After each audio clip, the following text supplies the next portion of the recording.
Assalamualaikum warahmatullahi wabarakatuh. Perkenalkan, nama saya Mas Soy Putri Nadia RNFB dengan nomor NIM 1920202120 dari mahasiswi UIN Raden Fatah Palembang. Baiklah, di sini saya akan menjelaskan mengenai pengelolaan wakaf. Pengertian dan dasar hukum wakaf. Wakaf menurut istilah syariah Islam ialah menahan sesuatu benda yang tetap atau permanen zatnya serta dapat diambil manfaatnya untuk kepentingan umum. Dasar hukum wakaf ini terdapat pada surah Al-Baqarah ayat 245 dengan bunyi Bismillahirrahmanirrahim. Madzalladzi yuqridullaha qardan hasanan fayudha'ifahu lahu ad'afan katsirah.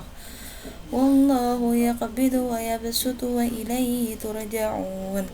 Siapakah yang mau memberi pinjaman kepada Allah, pinjaman yang baik, atau menafkahkan hartanya di jalan Allah, maka Allah akan melipat gandakan pembayaran kepadanya dengan lipat ganda yang banyak. Dan Allah menyempitkan dan melapangkan rezeki, dan kepadanya lah kamu dikembalikan. Syarat dan rukun wakaf. Syarat wakaf. Yang pertama, wakaf yang diserahkan untuk selama-lamanya dan tidak ada paksaan.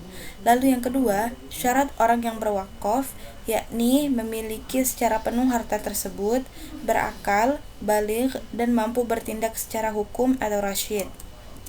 Yang ketiga, syarat benda yang akan diwakafkan pertama adalah barang berharga, barang yang diketahui jumlahnya, dimiliki oleh orang yang berwakaf, dan benda yang berdiri sendiri atau tidak melekat pada harta lain. Lalu yang keempat, syarat orang yang menerima manfaat wakaf adalah orang muslim, merdeka, dan kafir zimmi untuk tertentu. Sedangkan untuk tidak tertentu adalah orang yang menerima harus menjadikan wakaf untuk kebaikan yang dengannya dapat mendekatkan diri kepada Allah. Wakaf hanya ditunjukkan untuk kepentingan Islam saja. Syarat wakaf yang terakhir berkaitan dengan isi ucapan. Pertama, ucapan harus menunjukkan kekal atau ta'bid, tidak sah bila ucapan dengan batas tertentu. Kedua, ucapan harus dapat direalisasikan. Lalu ucapan bersifat pasti. Dan keempat, tidak diikuti syarat yang bisa membatalkan. Lalu lanjut ke rukun. Yang pertama, rukun wakif, orang yang memberikan wakaf. Lalu yang kedua, maufuk alaih, penerima wakaf. Yang ketiga, mauquf, barang yang diwakafkan. Yang keempat, ikrar, yaitu ikrar penyerahan wakaf kepada badan atau orang tertentu. Hikmah daripada wakaf, yaitu melatih jiwa sosial dan membantu yang kesulitan. Belajar bahwa harta benda di dunia ini tidak kekal. Amalan tidak terputus dan pahala berlipat ganda dari Allah Subhanahu wa Ta'ala. Mempererat tali persaudaraan dan mencegah kesenjangan sosial. Perilaku cerminan hikmah wakaf. Memahami dan mempelajari pentingnya harta wakaf untuk kepentingan umum dan kesejahteraan umum. Lalu memiliki niat yang ikhlas dan sungguh-sungguh untuk mewakafkan sebagian hartanya.